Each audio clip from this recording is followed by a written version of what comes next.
Thank you for everyone for being here. Almost everything I thought I knew about leadership is wrong.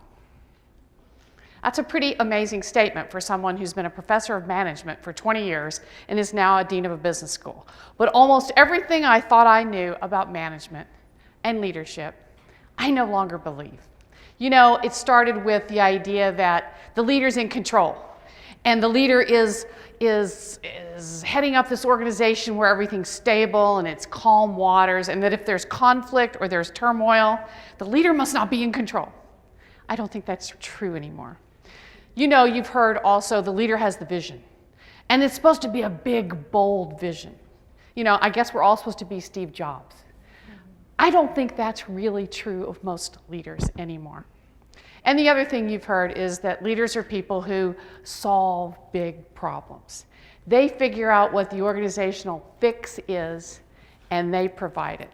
And once again, after 20 years of studying organizations and leadership, I've come to the conclusion that that's probably not really the way it is. So what's the basis for me saying what I'm going to say today? How did I get to this point? Well, I'm going to share with you a little bit about two organizations, my journey through two of them. One's a very untypical organization that a social scientist, a management professor would study. But I did some research in a church, a downtown church in a large city in the Southwest, and I'm going to call it Mission Church. And I'm going to tell you the story of Mission Church. It was a dying church, and the turnaround that happened there defied everything I just said to you about what makes leaders. The other organization that I've journeyed through, I'm in the journey through this organization, is a building you see here, some of you know, it's the College of Business here at the University of Nebraska, where I'm the dean.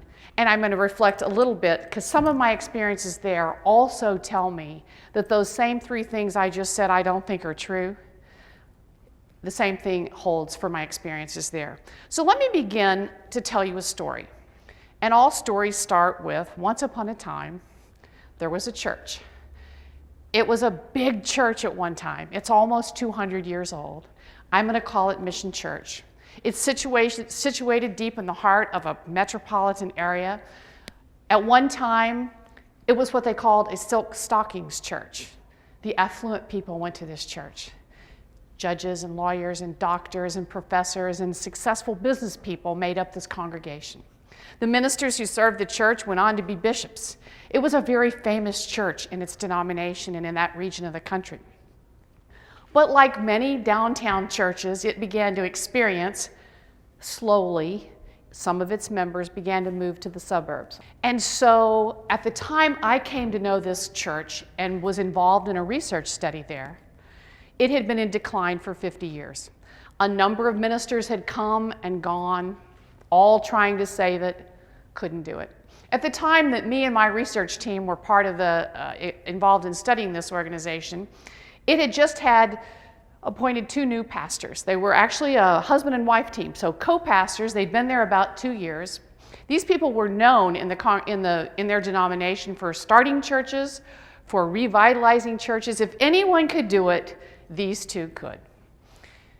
In fact, basically, they'd been sent there to either revive it or probably shut it down. They'd been there, like I said, 2 years when we arrived.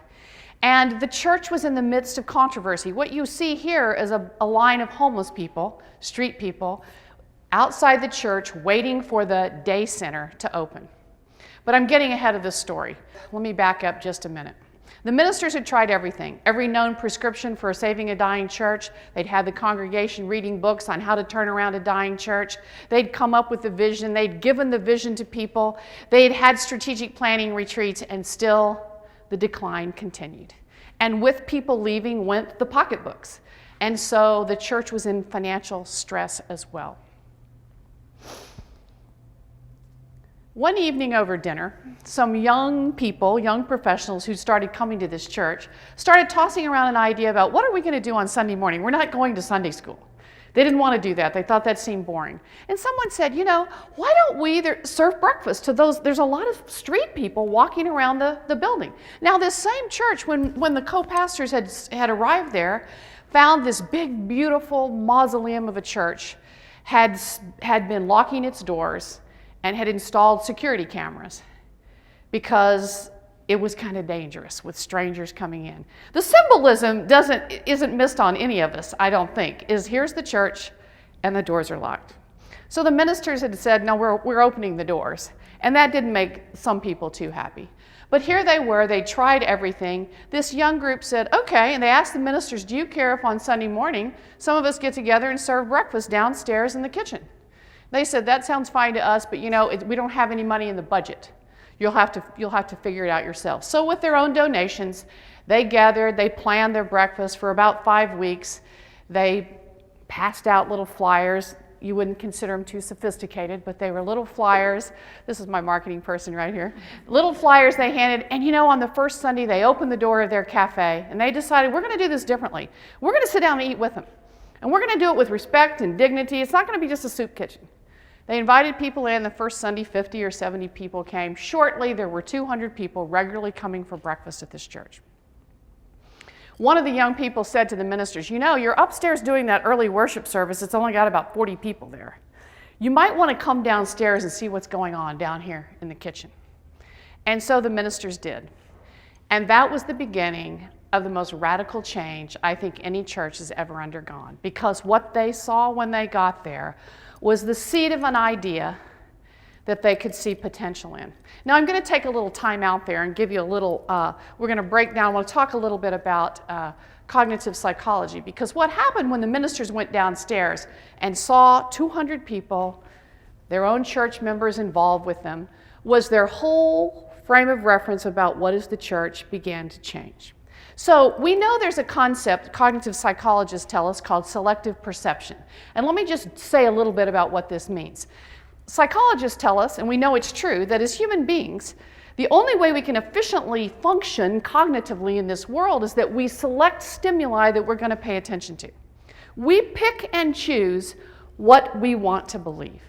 So out of all the stimuli that's there, we have to figure out what can I pay attention to, because there's too much. So on a day-to-day basis, it's efficient for us.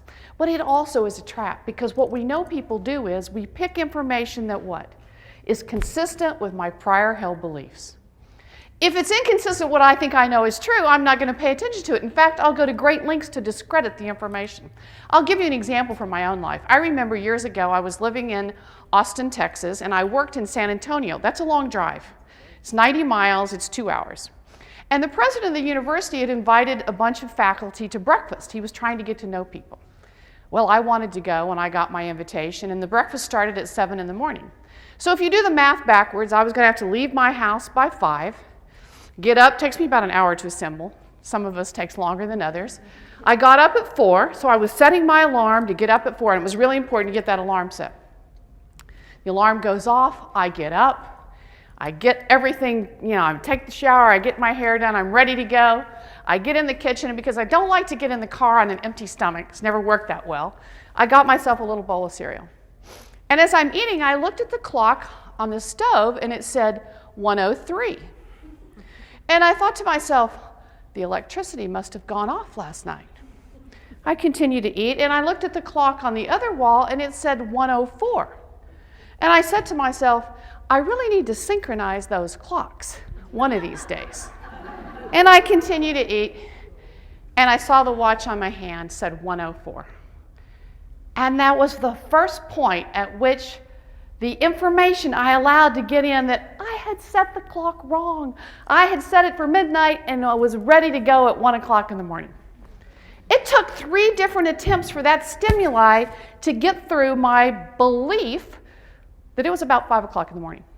Now that's a silly example, but it's been very powerful in my life. I think about it again and again, how hard it is to accept information that we don't want to hear. So when the ministers went downstairs, back to my story, what they saw was something that didn't look like church.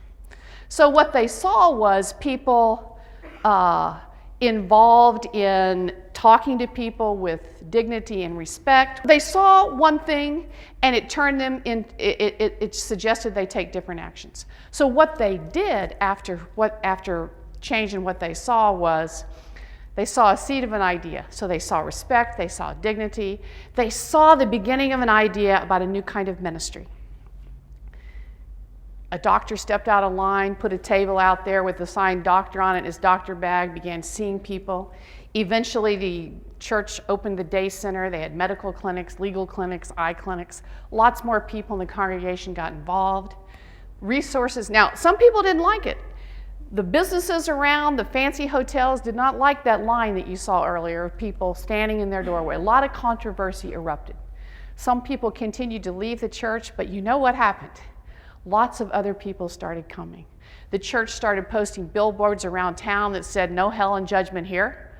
And people began to come to the church, and with it came their checkbooks. The church experienced an absolutely radical change in its experience of what it meant to be a church. The beauty of what those leaders did was they saw the idea and they said, you know, this is not a ministry to the homeless, it's a ministry with the marginalized. And when you put that language there, the marginalized, we've all been marginalized at some time or another. So all of a sudden, it was a ministry for everyone, including the homeless people and the people. They never used the word homeless. I'm using that as a shortcut. One of the things that happened is the street people felt so comfortable, they began coming upstairs and going to 11 o'clock worship. They volunteered to be in the choir. They were ushers. The whole place was changing. And it was not a change that the ministers had ever imagined, the leaders of the church. They used language in powerful ways. They had recovery groups, and people in the church, as well as the street people, came. And what the ministers would say is, we're all in recovery for something. I may be addicted to work. You may be addicted to something else. People on the streets, some of them have problems with alcohol and drugs. A powerful transformation took place in that church. So I go back to what I started with when I said those original thoughts about leadership, which are the leader's in control, the leader has the vision, the leader fixes big problems. That wasn't what happened in this situation. In fact, stress and turmoil often leads to really good new ideas. In fact, most innovations, if you track them, did not come out of a time of stability and calm waters. There was usually some turmoil or some stress or some failure that caused people to think finally outside the box and change their frame of reference. What you saw was that vision is there in the system somewhere. The leader's job more is to help surface it, and then once surfaced, give it meaning and use language to make it seem important. So my first story I wanted to tell you was about Mission Church, because it changed for me forever how I think about the role of the leader. The leader doesn't have to know it all. And the second set of experiences I want to talk about come from this building. A bit of reflection on my part about what it's been like since I've been dean here. And I'm just going to close with a couple of thoughts that come from this reflection. So I put a half of an X through this list. What you always hear is that leaders need resources, they need money, they need staff, they need technology, they need facility. All of that's sort of true. But before you can get those resources, what I've learned is the most important and valuable resource that any of us have access to, and every single person in this room possesses it, is our energy and our spirit. I started reflecting on this because people said to me, wow, you seem to have a lot of energy, or I sort of like your energy, and I've been thinking about what does that mean? And what I've come to appreciate about it is that my energy is something that I'm in control of, and I don't have to ask for it, or negotiate for it, or compromise for it. That's something that I manage and I'm in control of. And the same thing is true with my spirit. So I'll break those down just really quickly, what I think about what that means. I read a book that talked about, this is not my label, but I like it. The leader is the chief energy officer. I'm in charge of managing the energy of my organization. And it starts with managing my own energy. I can choose to come to work excited. I can choose to come to work in a bad mood. I can choose to come to work bored. And so for me, and I hope for you, that's good news, is that we're in charge and we manage our own energy. And one of the things about that I think ways people energize organizations is through laughter, through kind of being silly at times, through asking tough questions. So how really are we going to try to be a better college of business? What does that really mean? That's a provocative question. Don't really want to totally answer that in public, but that's what leaders do, is ask hard questions, help people feel comfortable, and I think those are some ways in which energy is infused in the organization. If I talk about spirit, what I mean by that is being my authentic self. And so if you are going to work with me and know me, you're going to know a little bit about me. You're going to know that I, like many people, have experienced enormous sorrow and enormous joy all at the same time. If you work closely to me, you'll find that out. And it shapes who I am. And I don't hide it. I tend to use I heard someone once say, you don't need very many rules in organizations. So I have basically 3.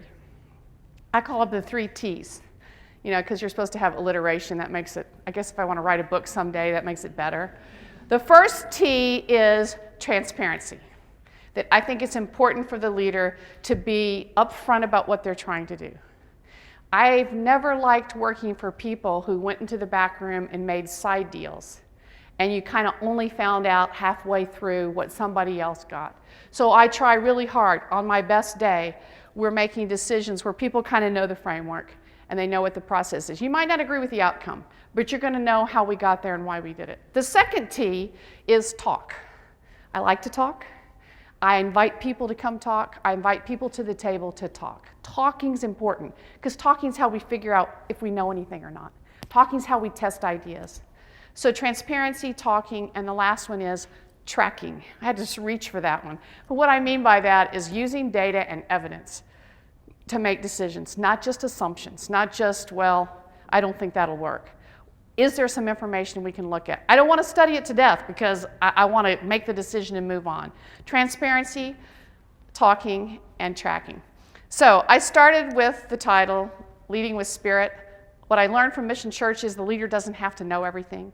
The leader needs to be able to see the potential in other people's ideas. So that means listening. That means giving meaning to ideas as they begin to sprout. And when you manage with energy and spirit, those are 2 resources that every one of you, and we as women in particular, I think, have access to our own energy and our own spirit, and no one can take that from us. We're in charge of those things, and I believe that's all good news. And it's a great place to start in bringing around about big change in organizations. Thank you.